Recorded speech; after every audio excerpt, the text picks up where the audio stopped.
It was supposed to have been a peaceful protest march against increases in electricity tariffs in Hyderabad, capital of the southern Indian province of Andhra Pradesh. But the authorities had other plans for that afternoon. An unprovoked police caning of the crowds turned into India's worst ever riots against power sector reforms. The police predictably fired shots into the crowd, killing 3 people and injuring and wounding dozens more. It's really horrible situation in my life. I cannot forget. I'm just, we're watching there, we're shouting, we are trying to resist our protest, and we are trying to control them, stop this violence, stop this nonsense like that. We are screaming, we are shouting, we are crying. What? The situation is totally, really, we are not in a position to understand what's going on there. So, in front of us only, they opened firing. Some of the comrades were with bullet injuries, some were on the spot, they dead.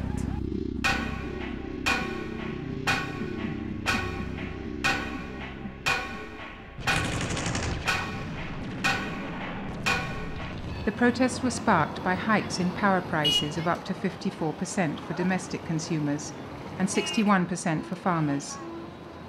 Behind the tariff hikes were the provincial government's World Bank-inspired policies of privatizing state-owned power utilities.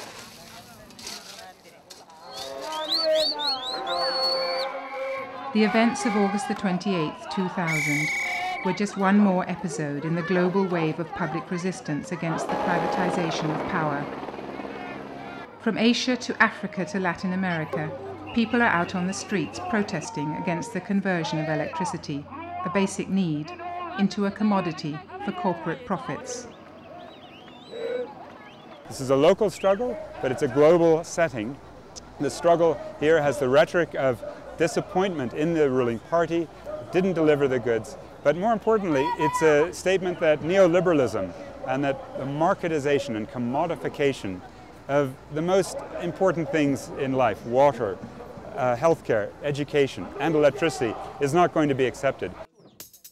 Globally, almost 2 billion people have no access to electricity, and up to 3 billion depend on wood, charcoal, or dung to meet their domestic energy needs. At the current rate of connections, it would take more than 40 years to electrify South Asia, and almost 80 years for sub-Saharan Africa. So how does privatization, which calls for the transfer of state-owned electricity utilities into private hands, fit into this picture? According to its proponents, state-owned utilities no longer have the money or management skills to meet the rising global demand for power. We think that by increasing competition and inviting increased investment into the power sector from all sources, public and private, is the way to build the generation capacity needed to meet the demand, particularly in developing countries, which is growing at 2 or 3 times the rate in developed countries. To get that investment, you can't ask the taxpayer of individual countries. You've got to go to the market. To go to the market, you have to have clear rules of the game. Privatization of state-owned companies first emerged as a major trend in the early 80s, under the conservative governments of Margaret Thatcher and Ronald Reagan.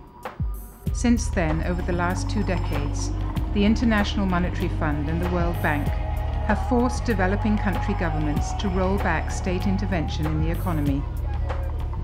It begins, as you say, a decade and a half ago in 2 separate movements. One is optional, voluntary privatization, and Britain was a leader there. A decision was made by the Conservative government in the 1980s to sell off about 20% of the economy, which was in the state hands. And at the same time, you pushed the trade unions, which were powerful in that sector, into the private sector, and they got broken up and became much weaker. The other one is imposed privatization, which was basically American-led and imposed through the IMF and eventually IMF and World Bank conditionality. Countries that were deep in debt got told, if you want more loans, you've got to sell off your state-owned property. The winners of this shift in policy were global and domestic corporations, who now had access to monopoly markets that were earlier controlled by public sector companies. Between 1990 and 2000 alone, over $187 billion were invested in power within developing and transition economies. By the year 2020, the market for various power-related equipment and services is expected to be worth $2 trillion. None of these people have come to the third world without ensuring profits much more than what they would have got in their own countries. That is, sovereign guarantees of 16% return or some other percent return, then risk coverage and duplicating the risk coverage with risk insurance and so on. If you look at the PPAs, whether it is in Indonesia or it is in India or it is in Philippines, any third world country, or Brazil, Argentina, you do not find anywhere where they have come under normal conditions of business. While privatization is essentially a new way of increasing corporate profits, there are many lofty myths promoting this trend. All these myths claim that private corporations are somehow inherently superior to public companies. This is a false debate, private or public. That's the way that the establishment has structured it, the neoliberals have structured it. But you find throughout the world many cases of public enterprises that are run quite efficiently. So let's end this sort of idiotic debate that public is bad and private is good. The record of privatization in country after country around the globe has turned out to be disastrous. From New Zealand to the United States, and from India to Brazil, privatization of power has resulted in a series of crippling blackouts, skyrocketing tariffs, and denial of public services to the poor. Michael, how much do they think this power cut has cost people? Just for New York alone itself says that the city may have lost somewhere in the region of $750 million. This at a time that the wider...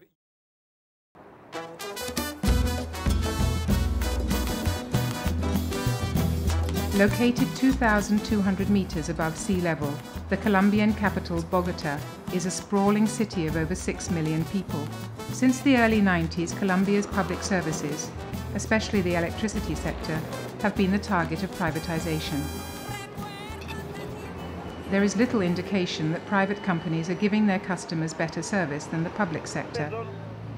But private power providers were eager to show how caring they are. This is Senor Orlando, taking us for a ride through the dusty brown barrios of Bogota. He is a public relations officer for Codensa, Colombia's largest private electricity utility and a subsidiary of the Spanish energy multinational Endesa. Everything is well with the world, says Orlando, showing us how happy the customers of his company's privatized services are.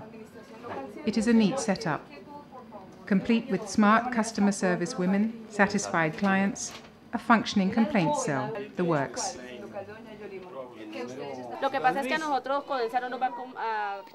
We are happy because Codensa will not charge us the connection fee or for the installation of a new meter.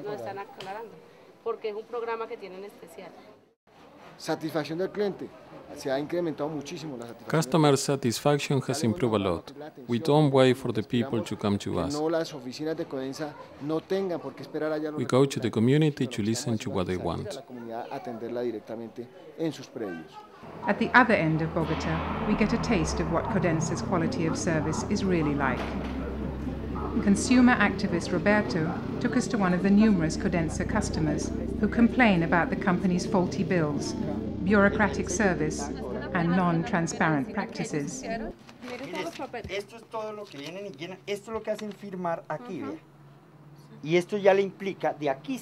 This is what they make you sign, and this is where the overcharging begins. The Colombian Constitutional Court declared that this whole procedure is illegal. The customer doesn't know what he or she is signing.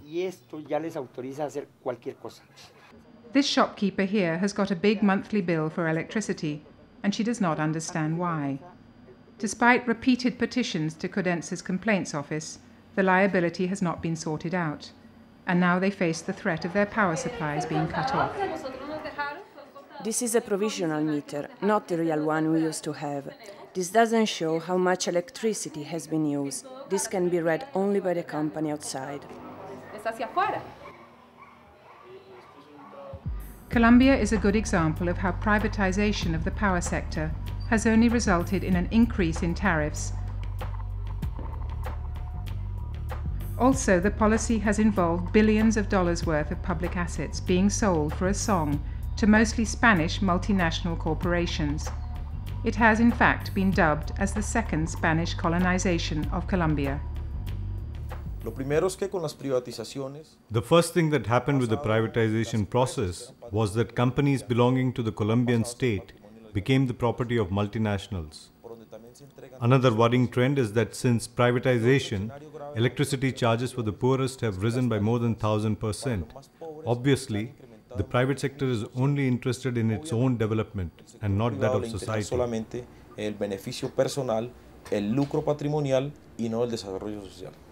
There are allegations that Colombia's private power utilities are taking sides in the country's long-running civil war between Marxist guerrillas, the government, and right-wing paramilitaries.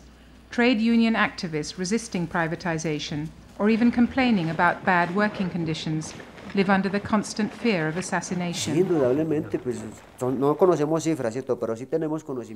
We don't have any figures, but we do know for certain that private companies are supporting the paramilitaries with money. They buy weapons, they pay salaries, and help the paramilitaries to expand. Otherwise, we cannot explain how they have now 10,000 men.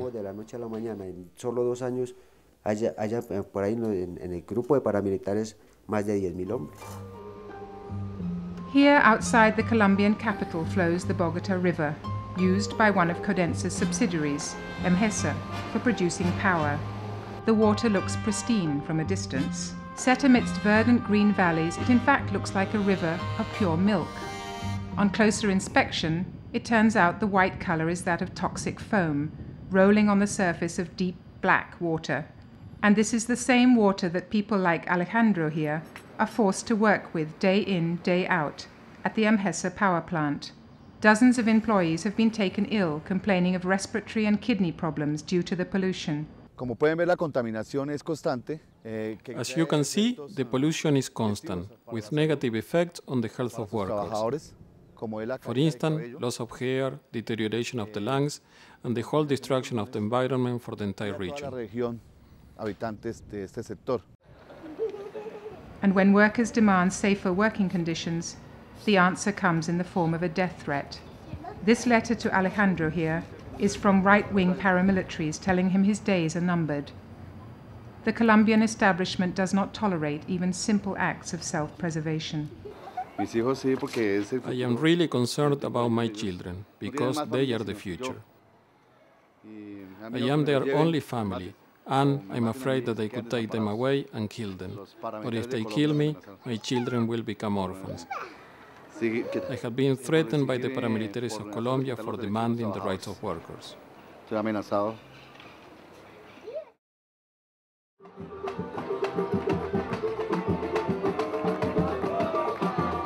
A late evening celebration on a sidewalk in Brazil's Rio de Janeiro.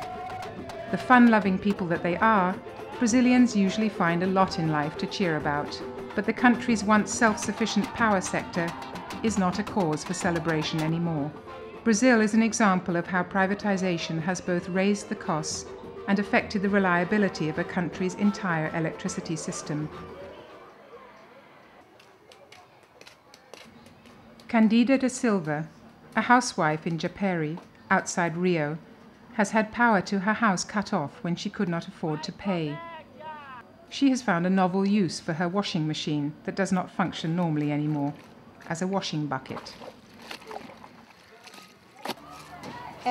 This is the plug, which is usually connected to the power grid, but I now use the machine to wash with my hands. The only light in her house is this television set that operates on the strength of an illegal connection. And for all this, the privatized power supplier has landed her with a bill of over $1,000 in dues and fines. The power company told me to see a lawyer about my rights if I could not afford to pay. I told them it is my right not to pay.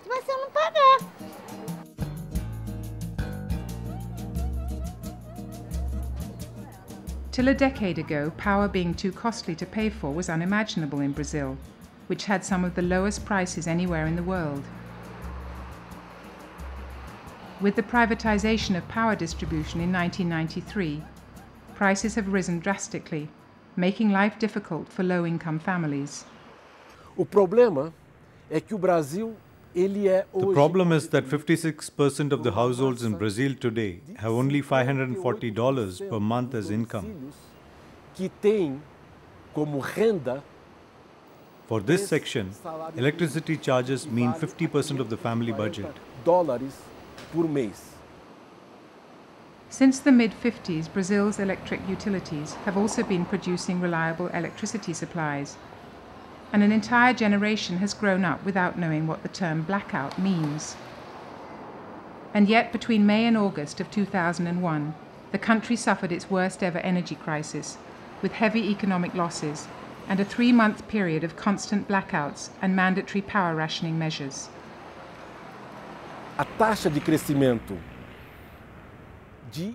The growth rate of energy consumption in the past few years has been much above the growth in power supply.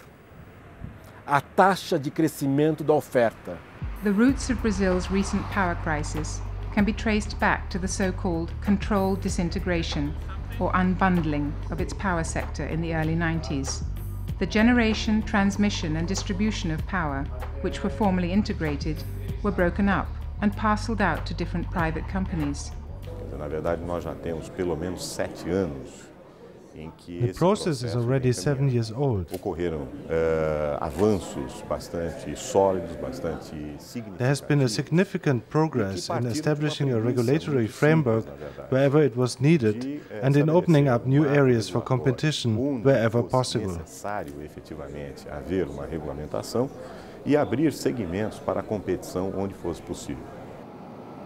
But the breakup of the integrated power system hampered the ability of the state to plan and avoid sudden shortages.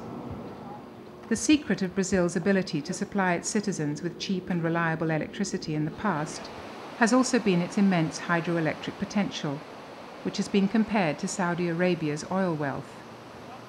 Successive Brazilian governments have invested heavily in hydroelectric plants, and by the mid-1990s they made up much of national power supplies. Under the new IMF-imposed restrictions, the Brazilian government was not allowed to spend any more public money on maintaining its hydropower capabilities. The model of privatization implemented stopped investments in generation of power and focused instead on maximizing profits of private companies.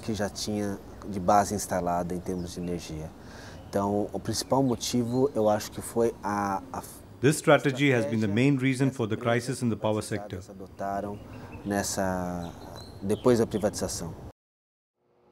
When a spell of low rains pushed the water stored in the dam reservoirs to precariously low levels, the government had nowhere to turn to. The government claimed that privatization would bring investment. But there was no investment from a long-term perspective. We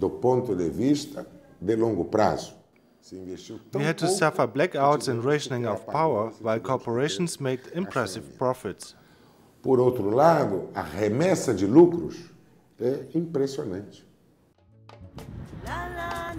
Soweto. This sprawling collection of working-class townships outside Johannesburg in South Africa is a name synonymous with the long struggle of the black people against apartheid. A decade after a black government finally took over from the former white regime, the problems of Soweto's poor families have not disappeared. On paper, they are in power and the political masters of South Africa, but the fact is that many of them no longer have electricity in their homes. They sent a notice to her that if she doesn't pay that money, they will cut off electricity or attach some of the goods in their house.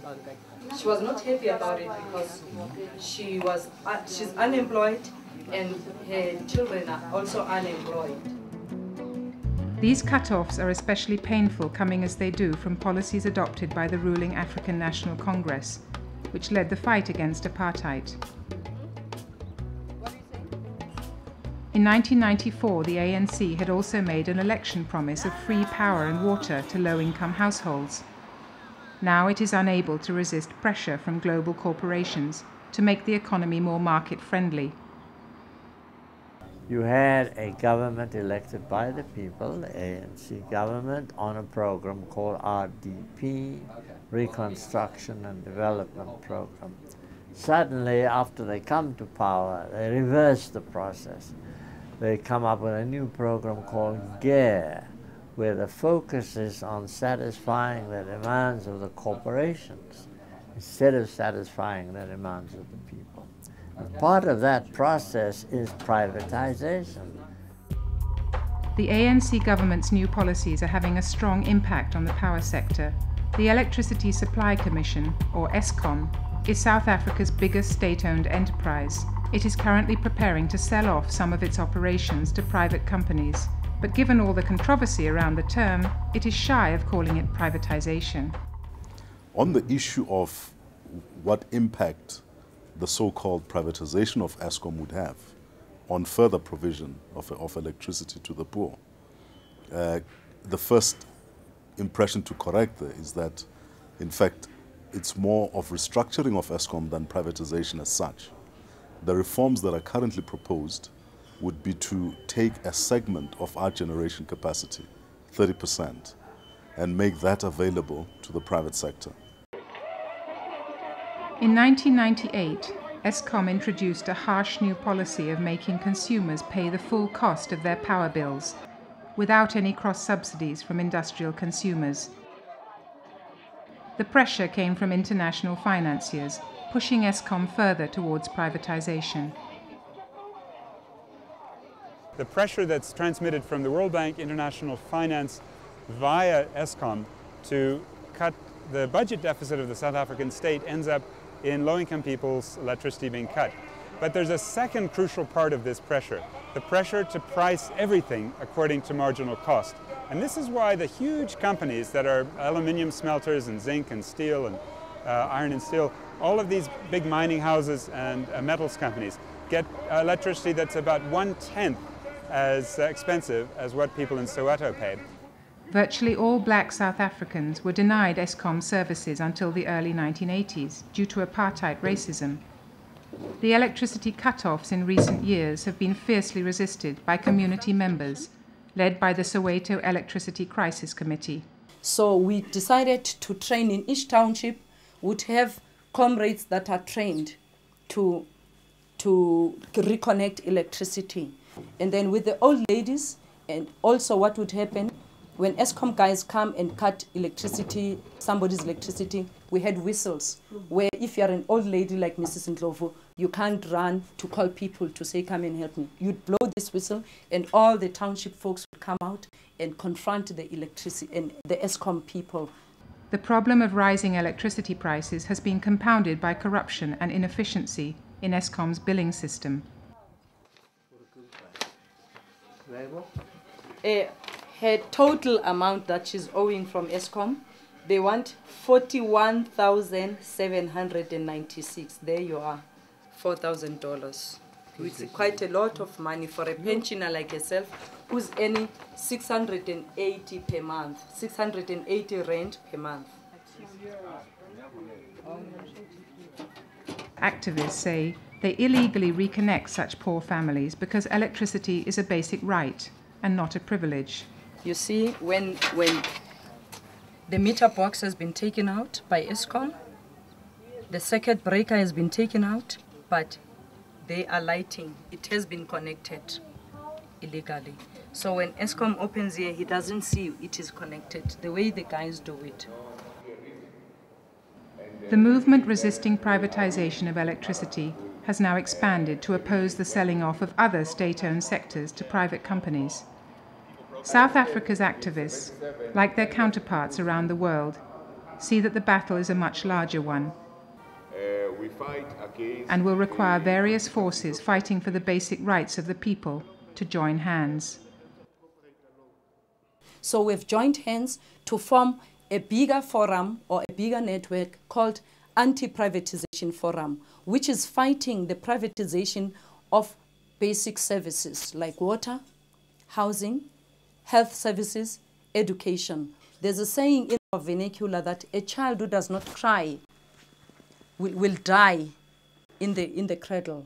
So if a child is quiet, you won't know that child is hungry. You won't know that the child is wet. So a child has to cry. So we decided to cry to our mother, which is the government, to show that we are not satisfied.